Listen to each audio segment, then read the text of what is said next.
I grew up in the Midwest, in a very small town, in the southern part of Illinois, not far from the Kentucky border. Kind of describe it as either the foothills of the South or the top fringe of the Bible Belt. Unlike the atmosphere that it's like out here, most people there go to church somewhere. Believe me, it's quite conservative. I knew that something was different about me when I was 7. I didn't know what it was, but I knew that I was different. I grew up in a place that was very conservative, very limited on how you see the world. And I remember hearing negative things about gay people in elementary school. And when I was in junior high, it got even worse, and there was some harassment there. I was not out. I was trying very hard to blend in. In high school, it got much worse. I was harassed 5 to 10 times a day, every single day, and I never missed a single day of school in high school. I didn't quite understand what people were picking up on, but obviously they were picking up on something. I wasn't the only person who was harassed. There are others who were perceived to be gay or lesbian, who were also harassed as well. If you were artistic in any way, that was gay. I was called every derogatory name you can possibly imagine. I was spit on. I was hit, punched, thrown into lockers.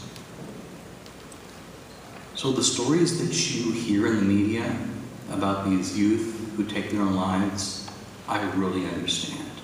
I never took mine. I never attempted suicide, but I understand the isolation and what it's like. I grew up in a Methodist church. It was not rigidly conservative as in being dogmatic. Being gay was something you didn't really talk about.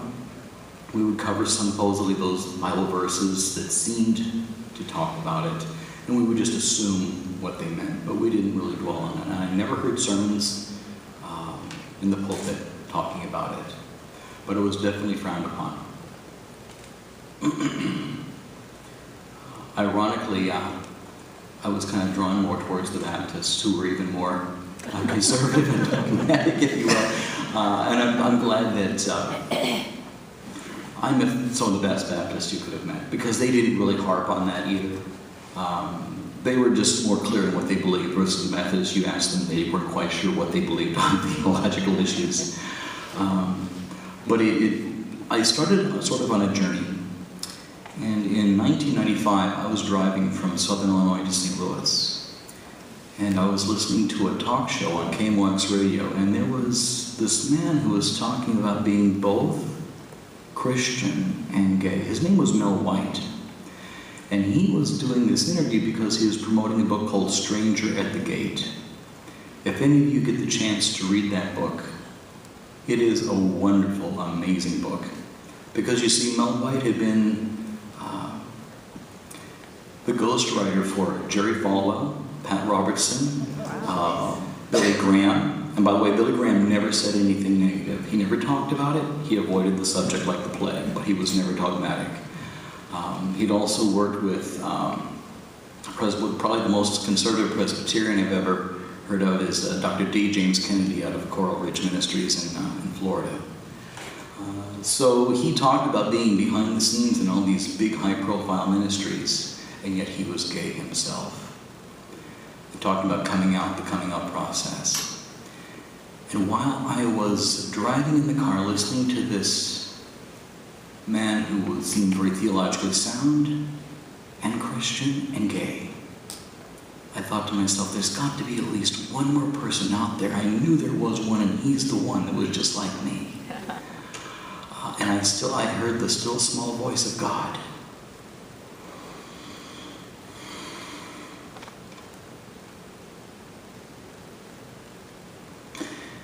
And it said, "Keep searching. There is more to the story." So actually, in 1997, I actually felt God calling me to San Francisco. Now, who would think that a gay person would want to come to San Francisco from the Midwest? But ironically, I didn't want to come to San Francisco per se just because I thought there'd be gay people there, but because I really felt God was saying, there will be a church there where you can go that will be a good, solid, theologically sound church. So I had a job at the time that let me travel all over the country. It didn't matter where I lived, as long as I was near an airport. So in December of 1997, I picked everything up I could put in my car and drove from Illinois to San Francisco. And it was about the second week of February. Actually, I guess it was, what was it, 98 to 2001, what was that, 13 years, exactly 13 years ago. I visited a church. It's called Freedom in Christ Church. It's an evangelical church, believe it or not. And they advertised in the newspaper there were a group of born-again gay and lesbians. I saw that as like I felt at home. That's sort of my story, how I sort of got here. But what I've done since then, that church is an affiliate of a group called the Evangelical Network. And we're an association of independent LGBT-affirming churches. And our primary mission is reconciliation between sexual orientation and gender identity and faith. Secondly, we also do some very difficult work with trying to build bridges between the LGBT community and conservative mainline churches. It is not an easy road, but it's a road that needs to start now so that 10 years from now we're not having this discussion anymore. We're just all part of the community. One of the things that we do, the local affiliate Freedom in Christ Church had me direct a CD. This is the CD right here. It's a 30-minute CD entitled Homosexuality and the Bible, A Positive Look. There are 13 voices on here. And what we do is, in very basic terms that a 13-year-old could understand rather, explain those verses that seem to be oppressive of LGBT people and explain them so that like an average person can understand them. And that's my journey. Thank you.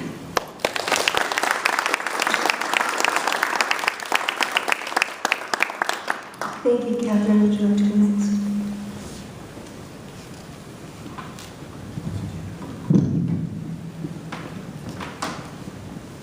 Okay, my story is a little different, but ties into Ed's in that.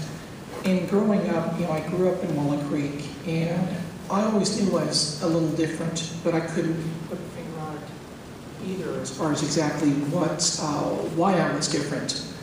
But what was really clear is that everyone in school, elementary, intermediate, high school, they perceived me as different.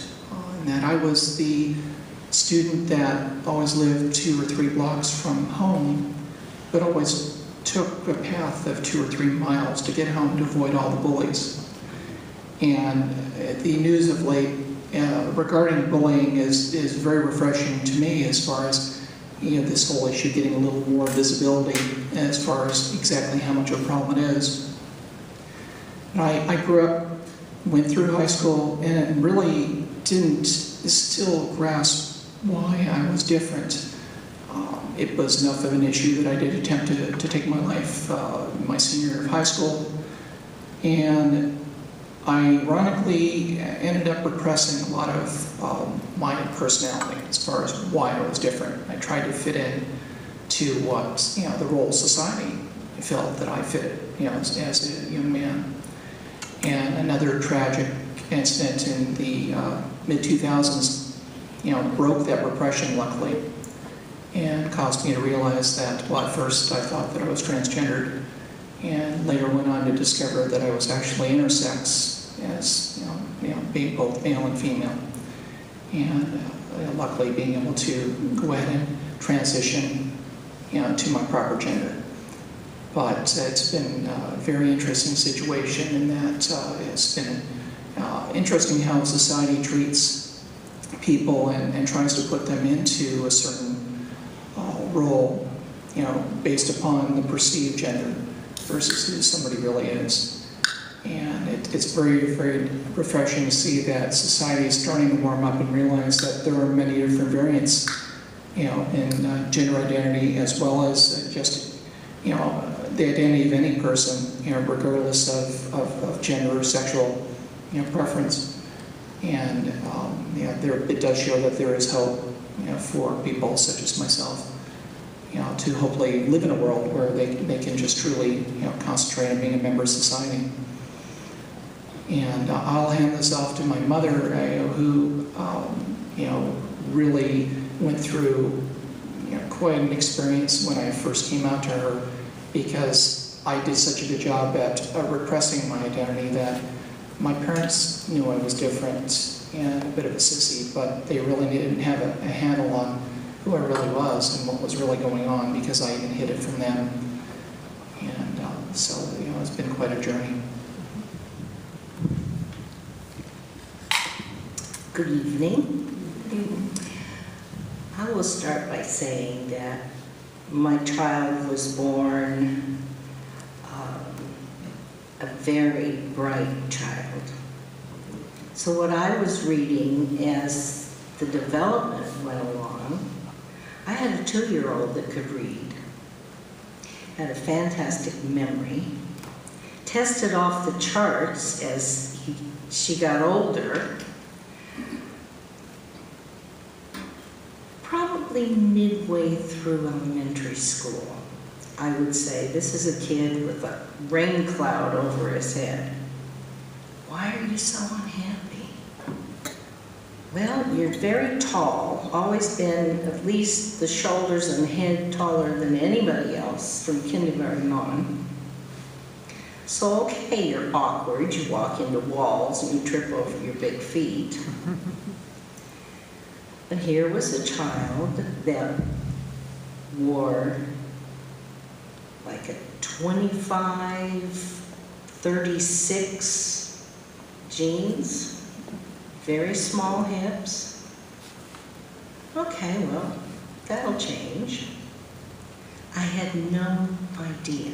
All I knew was I had this very bright kid that didn't fit in, only got along with adults, and the rain cloud over the head, always unhappy, always looked uncomfortable. Didn't have had a small group of friends. High school came and went. Still didn't know. Well, we all moved from here and there, and I ended up in Europe living, and Catherine ended up back east. And so we didn't see each other for, gosh, 10 years. I moved back to California. Catherine moved to California in search of employment. And in conversation, just out of the blue, I have to tell you that I'm transgender and I'm going through